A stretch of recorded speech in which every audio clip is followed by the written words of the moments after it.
బిర్యానీతో పాటు థమ్స్అప్ కానీ కోక్ లేకుండా అసలు తినరు డాక్టర్. థమ్స్అప్ లేకుండా బిర్యానీ ఉండదు, బిర్యానీ లేకుండా థమ్స్అప్ ఉండదు. ఈ కాంబినేషన్ ఎంత డేంజరస్ డాక్టర్? అంటే బిర్యానీతో పాటు థమ్స్అప్ కానీ కోక్ లేకుండా అసలు తినరు డాక్టర్. ఎవరు చూసినా ఆ ఏరేటెడ్ వాటర్ కానీ కార్బోనేటెడ్ వాటర్ కానీ ఉండాలి. ఈ మార్కెటింగ్ కంపెనీస్ కూడా మరి ఎంత దారుణంగా అయిపోయినాయి అంటే థమ్స్అప్ లేకుండా బిర్యానీ ఉండదు, బిర్యానీ లేకుండా థమ్స్అప్ ఉండదు, అది కాంబినేషన్లోనే మీరు తినాలి అన్నట్టు వాళ్ళ ప్రమోషన్స్ కూడా అట్లనే చేస్తున్నారు. మీరు చూసే ఏ కొత్త అడ్వర్టైజ్మెంట్స్ అయినా కూడా ఈ కాంబినేషన్ ఎంత డేంజరస్ డాక్టర్? అసలు డేంజరా? ఇది మంచిదా లేకపోతే వాళ్ళు ప్రమోట్ చేస్తున్నట్టు? నేను కూడా చాలా చూస్తా ఉన్నాను. ఎందుకంటే బిర్యానీ తీసుకుంటే మనకి థమ్స్అప్ ఫ్రీ, ఫ్రీ లేదంటే బిర్యానీ తీసుకుంటే ఈ కోక్ ఫ్రీ, ఇవి ఫ్రిడ్జ్ పెడుతున్నారు. కాకపోతే వీటి వల్ల ఏమవుతుంది అంటే మనకి ఇప్పుడు వీటి గురించి మాట్లాడాలంటే బేసిక్గా మనం ఫుడ్ డైజెషన్ టైమ్స్ కొంచెం చెప్పుకుందాం. ఓకే.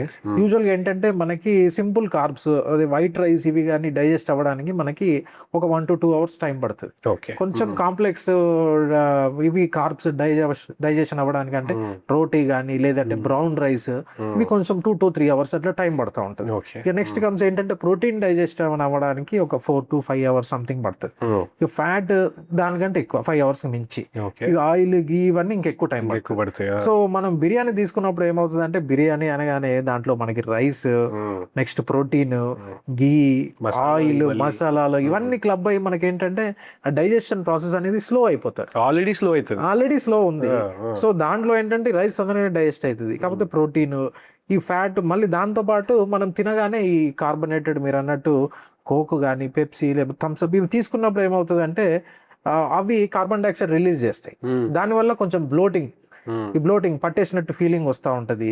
అండ్ ఈ ఫ్యాట్స్ ఏమవుతాయి అంటే సోలిడిఫై, అంటే కొంచెం గట్టిగా అయిపోతాయి, డైజెషన్ స్లో అయిపోయి వాటి వల్ల. సో మనకి డైజెషన్ ఆల్రెడీ ఈ బిర్యానీ వీటి వల్ల ఎఫెక్ట్ అవుతా ఉంది.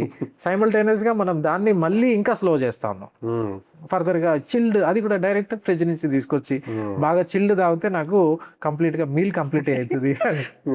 సో ఈ బిర్యానీ తిని ఈ పేషెంట్స్ కూడా సార్ ఇప్పుడే నేను ఒక మంచి బిర్యానీ తిన్నా సార్, కాకపోతే నాకు ఎప్పటి నుంచో అలవాటు సార్ అని ఓమన్న ఒక 25 years అబ్బాయి వచ్చి సార్ నాకు సండే నేను ఇప్పుడు చదువుకుంటున్నా సార్ స్టూడెంట్ని, వీక్ అంతా నాకు క్లాసెస్ ఉంటాయి, కొంచెం ఫుడ్ బయట తిన్నాను సార్ ఆ వీక్ అంతా. సండే రాగానే ఖచ్చితంగా బిర్యానీ తినాల్సిందే. మధ్యాహ్నం నేను ఏదో బిర్యానీ హైదరాబాద్లో ఫేమస్ బిర్యానీ తింటాను సార్ అన్నాడు. బిర్యానీతో పాటు ఖచ్చితంగా ఒక కోల్డ్, అది కూడా బాగా చిల్డ్ డ్రింక్ కావాల్సిందే సార్ అని చెప్పాను. సో తనకి చెప్పాను. అతని ఇబ్బంది ఏంటి అంటే నాకు ఈ మధ్యలో తిన్న వెంటనే నాకు బాగా పట్టేసినట్టు స్టమక్ డిస్కంఫర్ట్ అవుతుంది, చాలాసేపు ఒక 3-4 hours ఎక్కువ టైం పడుతుంది సార్, అంతకుముందు ఏం లేదన్నాడు. సో నేను తనకి ఎక్స్ప్లెయిన్ చేశాను మనకి డైజెషన్ ఇవి ఎంత టైం పడుతుంది.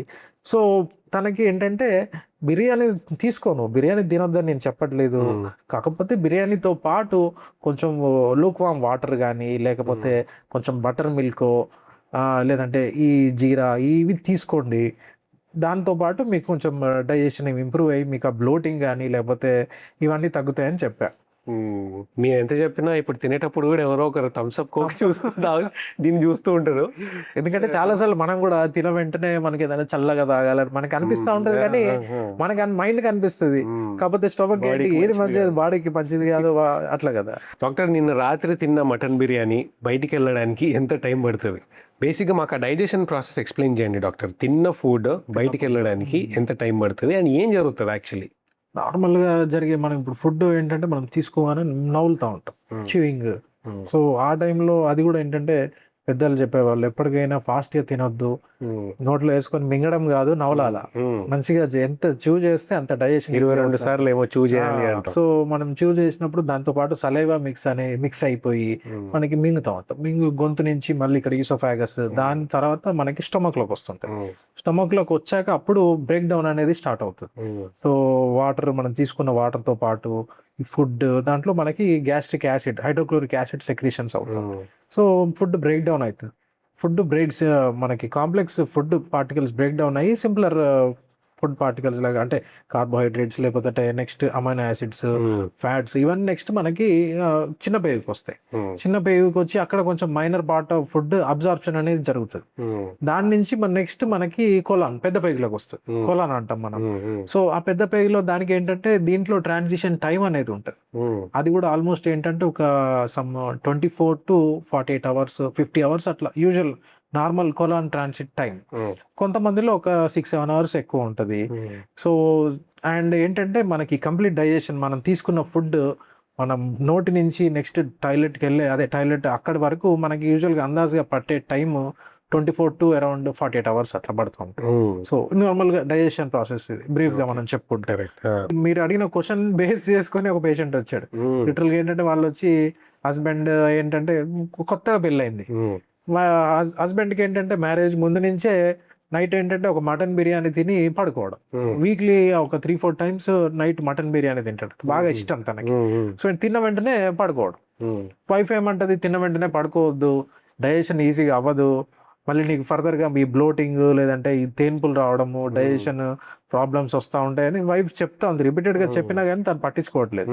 సో నా దగ్గరికి తీసుకొచ్చి, సార్ నేను చెప్తే వినట్లేదు, మీరన్నా కాస్త చెప్పండి, మీరు చెప్తే అన్న వింటాడేమో అంటే తనకి హోల్ ప్రాసెస్ ఎక్స్ప్లెయిన్ చేశారు. సో మనకి ఫుడ్ దేనికి ఎంత డైజెషన్ టైం పడుతుంది, మనం తీసుకున్న ఫుడ్. సో తనకి ఏంటంటే ఈ మనకి రైస్ ఇంత టైం పడుతుంది, సో కాంప్లెక్స్ కొద్దిగా ఫుడ్ కార్బ్స్, రోటీ కానీ లేదంటే next brown rice, protein, fat ఇవన్నీ చెప్పి మీరు నైట్ తిన్న మటన్ బిర్యానీ మీరు మార్నింగ్ బ్రేక్ఫాస్ట్ చేసేటప్పటికి మీ బాడీలోనే ఉందంటే లిటరల్గా షాక్ అయిపోయాడు. అప్పుడు వచ్చింది కాదు, అది కాదేమో. దాని ఏమంటాడంటే, నేను నైట్ మటన్ బిర్యానీ తింటే మార్నింగ్ వచ్చేస్తుంది బయటికి అని. కానీ అది కాదు, మనం నైట్ తీసుకునే ఫుడ్ మనం మార్నింగ్ బ్రేక్ఫాస్ట్ తీసుకునేటప్పటికి మనకి ఇంకా బాడీలోనే ఉంటుంది. సో తను వాళ్ళకి ఎక్స్ప్లెయిన్ చేశాను. సో హస్బెండ్ మళ్ళీ అప్పటి నుంచి నేను రెగ్యులర్గా కొంచెం తిన్న వెంటనే పడుకోకపోవడము, కొద్దిగా వాకింగ్ చేస్తాను, కొద్దిగా వర్కౌట్స్ అవి చేస్తాను సార్, అది అని చెప్పి తను వెళ్ళిపోయారు. So now they are happy. ఈ వర్కౌట్స్ అంటే ఇంకోటి గుర్తొచ్చింది, జిమ్కి వెళ్ళే వాళ్ళు ఎక్కువ ప్రోటీన్ ఫుడ్ తీసుకుంటుంటారు. చికెన్ కానీ లేకపోతే ఎగ్ వైట్స్ కానీ, పనీర్ అని, టోఫు అని, సోయా చంక్స్ అవి, మీల్ మేకర్ ఇట్లాంటివన్నీ చాలా తీసుకుంటుంటారు. బట్ వాళ్ళందరూ కంప్లైంట్ చేసి ఇంకో ప్రాబ్లం ఏంటంటే ఫాట్స్, గ్యాస్ ఎక్కువ వస్తుంటుంది. ఆ వచ్చే గ్యాస్ కూడా చాలా ఎక్కువ స్మెల్ వస్తుంది, ప్రోటీన్ ఫ్యాట్స్ అని అంటారు. ఎందుకు వస్తుంది డాక్టర్ ఇంత గ్యాస్ జిమ్ చేసే వాళ్ళకి? ఏంటంటే ఈ ఫార్టింగ్ అనేది నార్మల్ మెకానిజం. ఏంటంటే మన ఎక్సెస్ గ్యాస్ని బాడీ నుంచి ఎక్స్పెల్ చేయడానికి మనం ఫార్ట్ చేస్తూ ఉంటాం. సో దాట్ ఏంటంటే కొంతమందిలో బాగా ఫౌల్ స్మెల్లింగ్ గ్యాస్ ఉంటుంది. మనం ఈ గ్యాస్ ఫౌల్ స్మెల్లింగ్ ఎందుకు వస్తుంది అంటే మనం కొంచెం సల్ఫర్ కంటైనింగ్ ఫుడ్స్ ఎక్కువ తీసుకోవడం వల్ల. అంటే ప్రోటీన్ కావచ్చు, లేదంటే మనకు వెజిటేబుల్స్లో బ్రోకోలీ కానీ, క్యాబేజీ, కాలీఫ్లవర్ ఇవి, and meet, egg whites. And మీరు అడిగినట్టు జిమ్కి వెళ్ళే వాళ్ళు ఏంటంటే మెయిన్గా వాళ్ళ డైట్ మెయిన్లీ ప్రోటీన్ మీదనే ఉంటుంది. చికెన్ బ్రెస్ట్లు కానీ, లేదంటే red meat, egg whites, whey protein. మనకేంటంటే బాడీకి ఒక almost 1.5 to 2.2 grams per kg per day మనకు అవసరం. కాకపోతే దాన్ని ఏంటంటే మనకి జిమ్కి వెళ్ళేటప్పుడు ప్రోటీన్ అని దాన్ని 2 to 3 times మనం ఎక్సెస్ కన్స్యూమ్ చేస్తాం. సో దానివల్ల ఏంటంటే ఈ బ్రేక్ డౌన్ మనకి సల్ఫర్ కంటైనింగ్ ఫుడ్స్ తీసుకున్నప్పుడు బాడీ లోపలికి వెళ్ళాక ఆ బ్రేక్ డౌన్ అయ్యి మనకి హైడ్రోజన్ సల్ఫైడ్ గ్యాస్ అనేది ప్రొడ్యూస్ చేస్తూ ఉంటారు. ఈ గ్యాస్ అనేది చాలా విపరీతమైన బ్యాడ్ స్మెల్లింగ్ ఉంటుంది అన్నమాట, రాటన్ ఎగ్ స్మెల్, కుళ్ళిపోయిన గుడ్ స్మెల్. సో దానివల్ల వీళ్ళకి బాగా ఫాట్ చేసినప్పుడు సివియర్గా స్మెల్ రావడము, అవి కూడా మనకి అది కూడా స్మెల్ వస్తే మనకి బాగా ఎంబరేసింగ్ అనిపించడము. సో రొటీన్గా వాళ్ళు ఫేస్ చేసే ప్రాబ్లం. సో దీనికి సొల్యూషన్ ఏంటంటే కంప్లీట్గా ప్రోటీన్ తగ్గియమని కాదు, బ్యాలెన్స్డ్గా ప్రోటీన్ తీసుకోవాలి. బాడీకి ఎంత రిక్వైర్మెంట్ ఉంది ఆ రిక్వైర్మెంట్ బట్టి. దాంతోపాటు మనం కొంచెం సలాడ్స్ కానీ, క్యారెట్స్, కీరాలు ఇవంటి, and fresh vegetables and fresh fruits, buttermilk లేదంటే ప్రోబయోటిక్స్, కర్డ్ ఇవి మంచిగా తీసుకోవడం, ఇవి యాడ్ చేసుకుంటే మనకి ఈ ప్రాబ్లం అనేది మెల్లిగా తగ్గిపోతూ ఉంటుంది. ఈ ఫౌల్ స్మెల్లింగ్ అనేది తగ్గుతుంది అనమాట. ఇక్కడ వరకు వచ్చినారంటే ఈ హెల్దీ ఇన్ఫర్మేషన్ మీకు చాలా నచ్చుతుందని చూస్తున్నారు, కానీ చూస్తున్న వాళ్ళు సబ్స్క్రైబ్ చేసుకోవట్లే. Please do subscribe.